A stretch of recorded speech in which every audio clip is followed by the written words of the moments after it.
Good day, everybody. Welcome to our YouTube channel, Canadian Life, Filipino Wife. I am not the Filipino wife. She's recording right now, but I'm going to walk you through this demonstration on how I make this cranberry peach crescent. It's a pastry with preserves in the middle and a little bit of icing sugar on top. Goes well with your coffee, especially at Christmas time. So here are the ingredients. I have 2/3 cup milk, and here I'm actually using macadamia milk just for what we have available, and 1/3 cup water. I have 1 egg that's coming up to room temperature just by soaking it in some warm water there. About 2/3 cup butter, 4 cups of bread flour. There's a little bit of sugar here, about 1/4 cup, and also some salt, 1 teaspoon of salt, and 1 1/4 teaspoons dry yeast. So I'm going to start out by making a pastry dough, and then inside that will go these ingredients once I cook them down: the cranberries, the peach preserves, and thicken it with a little bit of cornstarch. And yeah, here we go. Let's get started. Okay, so I'm actually using a bread machine recipe for this, but I'm going to modify it as best as I can to work in the KitchenAid processor. So I'm starting out with the 4 cups of flour. I'm going to get the butter started with the flour. I'm just cutting it in with a knife. It's a bit of a noisy process, so we'll spare you the noise, but it looks like you're doing this with your butter. And you just cut up the large pieces. So I put the mixing blade on here just to beat the flour and butter together a bit here.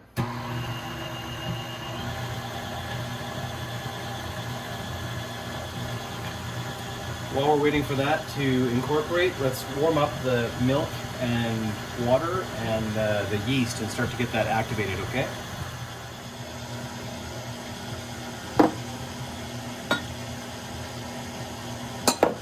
And we'll put that in the microwave for about 45 seconds, so it comes up to roughly maybe 40 degrees Celsius.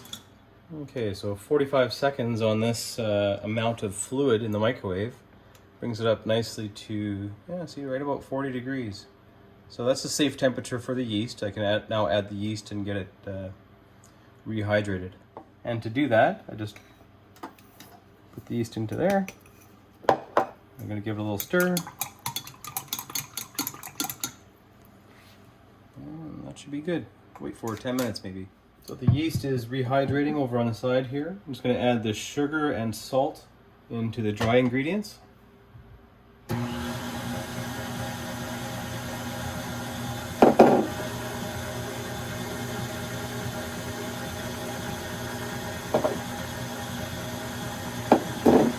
we'll let that mix up again. Okay, so our dry ingredients are well incorporated. I just let that mix for 3 or 4 minutes or so. You take your spatula and just knock down the edges just to make sure it's all consistent. That helps out as well.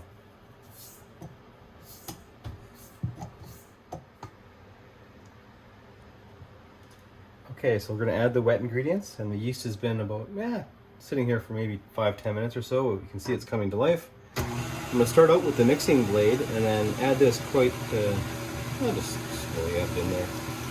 It's not rocket science. Once it starts to get too bogged down with the mixing blade, then I'll stop it, and then I'm going to switch it to the other blade.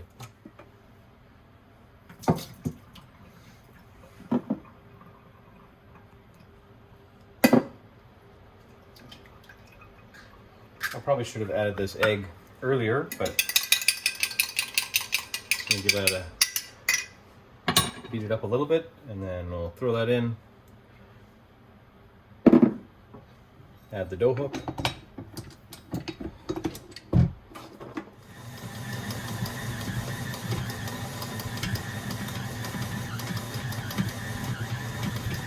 If it starts to form into a ball, then just knock it off the dough hook once in a while.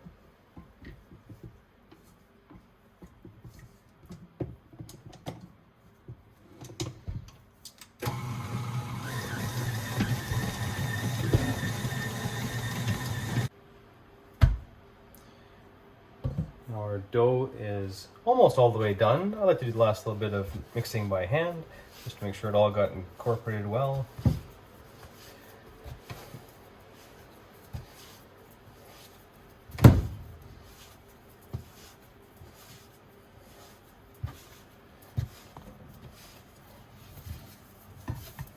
Yeah, it's nice dough.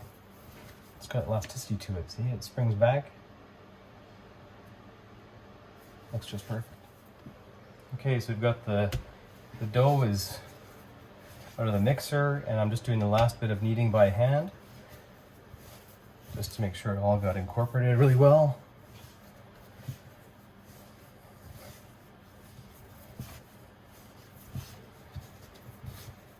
Okay, so when I'm just finishing off the dough, I kind of curl in the edges underneath. So what I'm doing is tightening the skin here, and I think it helps it rise nicer when you do that. Okay, so this is going to go into an oiled bowl, and I'm just going to do a couple of tablespoons of oil. Make sure it gets all around. Plop your dough in there, give it a toss so it gets oiled on all the edges. And then I've got my oven started on bread-proof mode, so it's about 100 degrees Fahrenheit.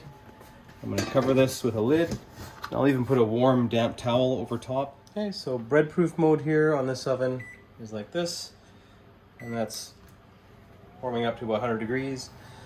So put the dough inside the bowl there, and we'll let it rise until it's doubled in size, maybe half an hour to an hour. We'll see.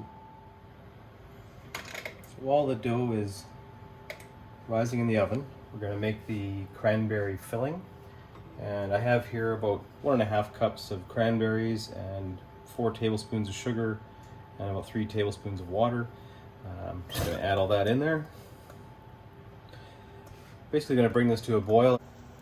Okay, cranberries are just coming to a boil. I'm going to let them continue to boil for about another 3 or 4 minutes until all the skins have popped. And it should start to thicken and develop a skin on top of the sauce, and that's when it's about done. We're going to stir in this equal parts of water and cornstarch, and this is just going to thicken it up here.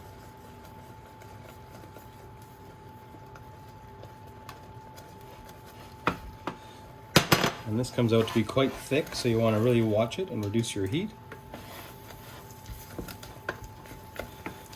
Yeah, it's pretty thick.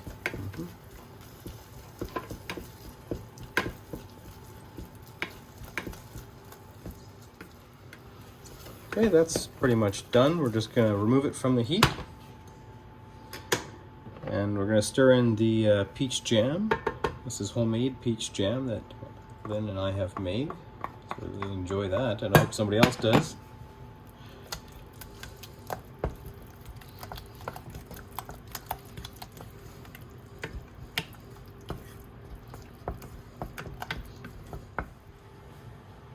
The dough has finished rising for about 1 hour.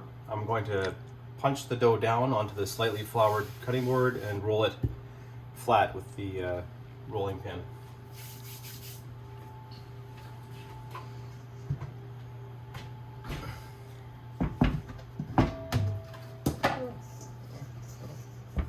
That's pretty good. Let's just roll that down onto there. We're going to cut this in half so that we're going to make 2 of these crescent pastries with the whole bunch of dough here.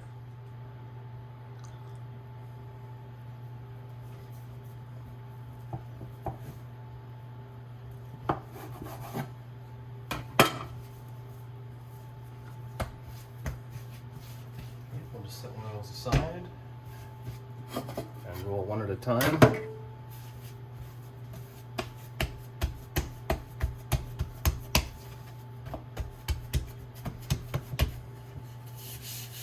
A little bit of flour on the rolling pin as well, that helps.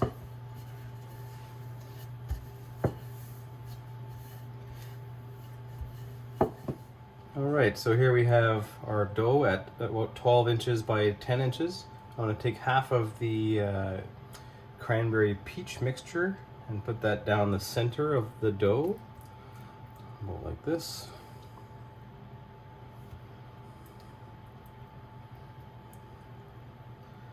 I'll spread it out just a little bit further if I can without making a mess here. Oh yeah, it's gonna be tasty.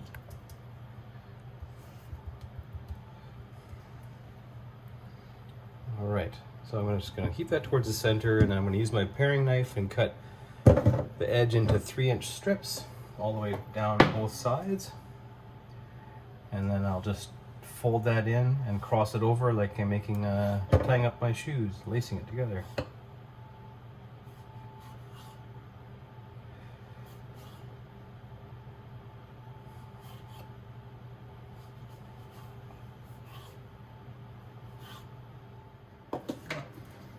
Okay, so I'm just gonna start folding it, crisscrossing it over onto itself like this.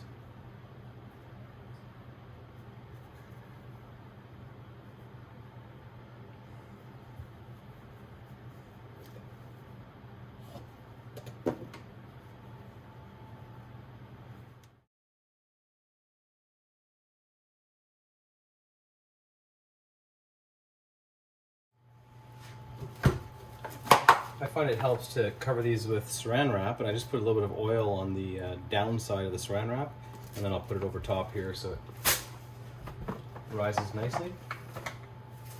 So even though it looks like I'm putting it down this way, I'm just going to oil this side and then I'll flip it all over.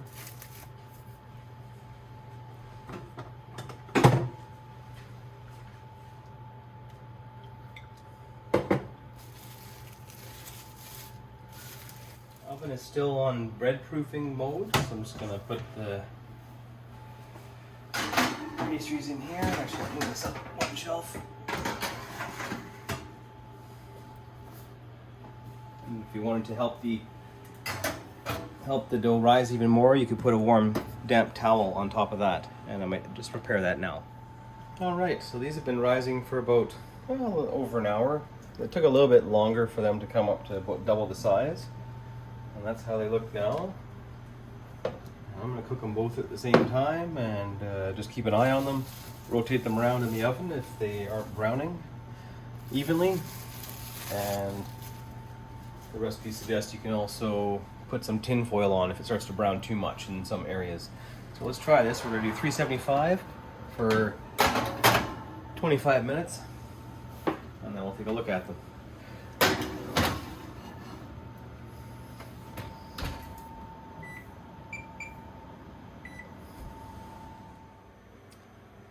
And after about 25 minutes, here is the grand reveal.